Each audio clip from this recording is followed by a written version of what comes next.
Polytechnic ప్రవేశాలకు సంబంధించి ధృవపత్రాల పరిశీలనను కాకినాడలోని ప్రభుత్వ మహిళా పాలిటెక్నిక్ కళాశాలలో ప్రారంభమైంది. సోమవారం ప్రారంభమైన ఈ ధృవపత్రాల పరిశీలన కార్యక్రమం జూన్ 3వ తేదీ వరకు కొనసాగుతుంది. అలాగే వెబ్ ఆప్షన్ కు సంబంధించిన 1వ ర్యాంక్ నుండి 50,000 ర్యాంక్ వరకు ఈ నెల 31 జూన్ 1వ తేదీ వరకు జరుగుతుందని, అలాగే 2-3 తేదీల్లో 50,001 నుండి 90,000 ర్యాంకు వరకు మరియు 4-5 తేదీల్లో 90,001 నుండి చివరి ర్యాంక్ వరకు వెబ్ ఆప్షన్ పెట్టుకునే అవకాశం కల్పించారు.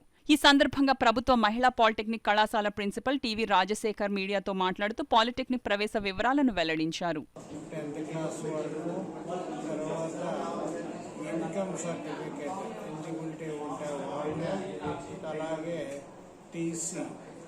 మరియు ఈడబ్ల్యూఎస్ ఎకనామికల్లీ బ్యాక్వర్డ్ క్యాండిడేట్స్ ఆ సర్టిఫికేట్ని కూడా తీసుకొని ఒక సెట్ జెరాక్స్ ఒరిజినల్ తీసుకొని కట్టినటువంటి రిసీట్ తోటి ఈ కౌన్సిలింగ్ సెంటర్కి వస్తే రిజిస్ట్రేషన్ చేసి వాళ్ళ యొక్క సర్టిఫికేట్స్ ఒరిజినల్తో వెరిఫై చేసి అన్నీ సవ్యంగా ఉంటే సర్టిఫికేట్ ఎక్నాలజ్మెంట్ ఇచ్చి పంపించడం జరుగుతుంది.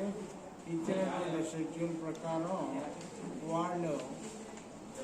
వాళ్ళ యొక్క ఆప్షన్స్ని ఎంటర్ చేసి 7వ తారీఖు వరకు ఉండవలసిందిగా కోరుతున్నాం. 31 నుండి 1వ తారీఖు వరకు 50,000 ర్యాంక్కి, 2-3 తారీఖుల్లో 90,000 వరకు, 4-5 తారీఖుల్లో చివరి ర్యాంకు వరకు ఆప్షన్స్ ఎంటర్ చేయడానికి అవకాశం ఇవ్వబడుతుంది. మరియు 5వ తారీఖున వాళ్ళు పెట్టుకున్నటువంటి ఆప్షన్స్ని చేంజ్ చేసుకోవడానికి ఒక అవకాశం ఇవ్వబడుతుంది.